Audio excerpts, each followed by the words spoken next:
Hola a todos y todas, en estos videos les voy a contar sobre el análisis discriminante lineal o LDA por sus siglas en inglés. Esta técnica fue descrita por Fisher en 1936, así que ya tiene sus añitos, es una técnica bastante vieja, y originalmente la describió como un método de clasificación binaria, o sea, para clasificar observaciones en únicamente dos grupos. Luego esto se extendió y se puede usar también para clasificar en más de dos grupos. Es entonces un método de clasificación. Vamos a necesitar tener un set de datos donde tengamos observaciones a las cuales le medimos una serie de atributos o variables, y además sabemos cada observación a qué grupo pertenece, o sea, tiene una etiqueta que le asigna a uno de estos dos grupos. Y la idea es que luego podamos tener nuevas observaciones que tienen una serie de atributos o variables, pero que no tenemos la etiqueta, no sabemos a qué clase pertenecen, y podemos, por medio de esta técnica, asignarles la clase a la cual es más probable que pertenezcan, dado la serie de atributos que tiene esa observación. Además, es una técnica que permite reducir dimensiones, tratando de perder lo menos posible la información que me permite separar a los dos grupos.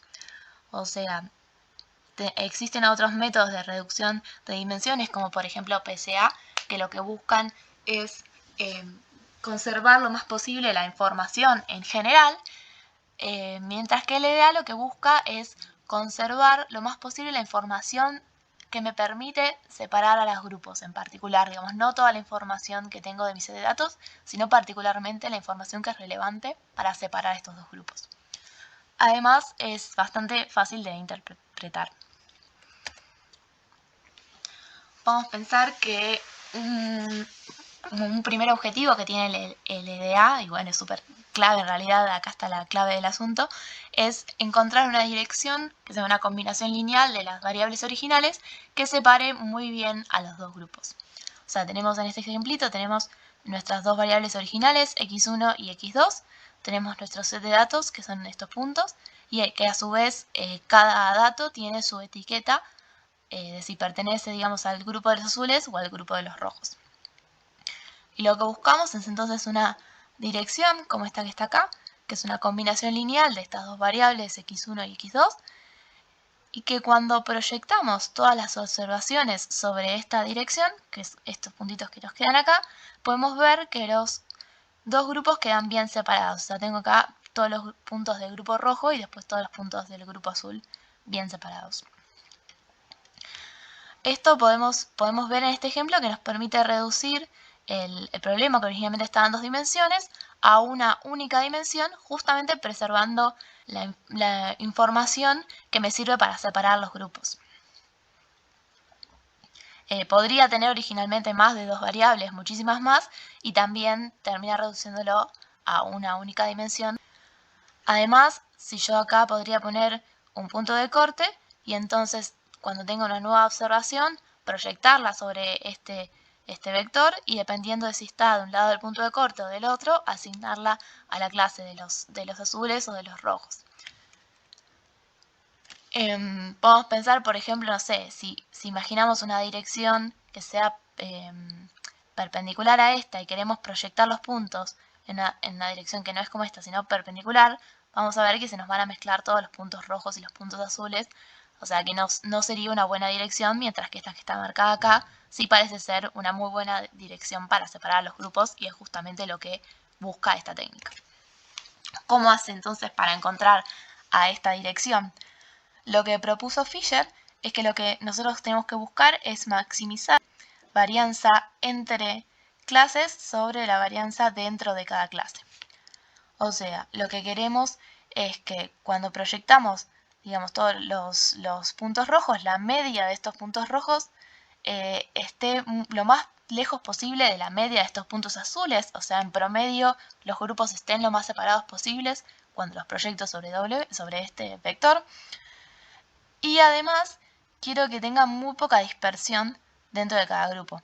O sea, que todas las observaciones que pertenecen al grupo rojo, cuando los proyecte sobre este vector, me queden muy juntas entre sí, y que todas las que pertenecen al grupo azul también me queden muy juntas entre sí. eso mismo es lo que expresa acá. O sea, el W flechita es el vector este que marca esta dirección. Los mu1 y mu0 son las medias de cada uno de los grupos. Entonces buscamos que esta diferencia entre la proyección de las dos medias sea lo más grande posible. Y bueno, está el cuadrado justamente para que no dependa del signo, o sea que mu1 menos mu0 o mu0 menos mu1 de lo mismo, porque yo lo que quiero es que tenga mucha distancia, no me importa el signo.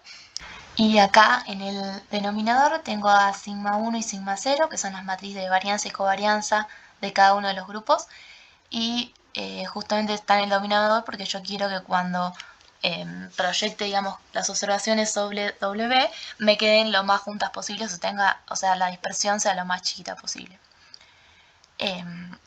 A partir de todo esto se llega a que el W, este vector, esta dirección que estamos buscando, es proporcional a la inversa de la suma de las matrices de varianza y covarianza por la diferencia entre las medias.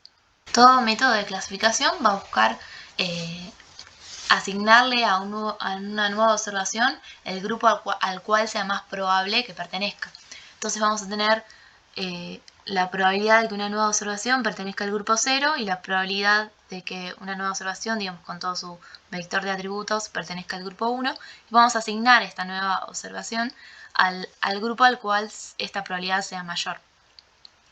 Si asumimos, digamos, como un supuesto, digamos, que estas distribuciones ambas tienen una distribución normal y que además tienen la misma matriz de varianza-covarianza y se aplica el teorema de Bayes, se obtiene que el vector W, esta combinación lineal de las variables originales que permite separar mejor los grupos y por lo tanto clasificar mejor en estos casos donde la distribución es normal y tiene igual matriz de varianza y covarianza, es la inversa de la matriz de varianza y covarianza por la diferencia entre las medias. O sea que se llega a algo equivalente a lo que había planteado Fisher. Y es por estos supuestos que se hacen acá para poder aplicar el teorema de Bayes y llegar a calcular este vector, esta W, que el LDA es una técnica que funciona bien justamente en estos casos, cuando tenemos distribuciones normales y con igual matriz de varianza y covarianza. Hay otras técnicas como por ejemplo QDA que permite trabajar con matrices de varianza y covarianza que sean distintas en cada grupo, pero bueno, eso va más allá, digamos, de esta versión básica de LDA.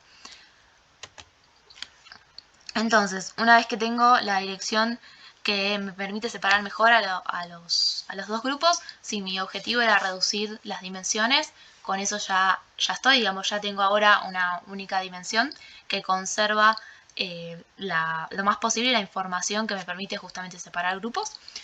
Si yo lo que quiero es clasificar nuestras nuevas observaciones, además de este vector, voy a necesitar fijar un punto de corte para poder proyectar una nueva observación en este vector W y decir, bueno, si es mayor a cierto punto de corte, la asigno al grupo, y si es menor, la asigno al otro grupo. Este punto de corte va a depender de la frecuencia, o sea, si asumo esto de que tienen las dos grupos tienen la misma distribución, o distribuciones muy similares, este punto de corte va a depender de la frecuencia que tenga cada clase. Y si ambas clases tienen la misma frecuencia, es básicamente el punto medio que está entre las dos medias proyectado sobre W. Y ese va a ser mi punto de corte.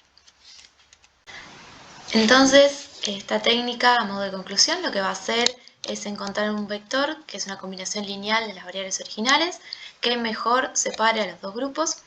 Va a suponer que las distribuciones son normales y tienen igual matriz de varianza y covarianza.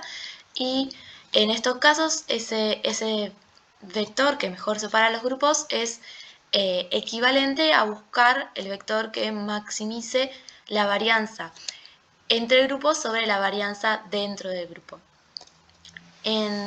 A este vector, que justamente logra separar mejor a los grupos, se lo suele llamar función discriminante, porque justamente es una función de las variables originales que permite discriminar bien a los dos grupos.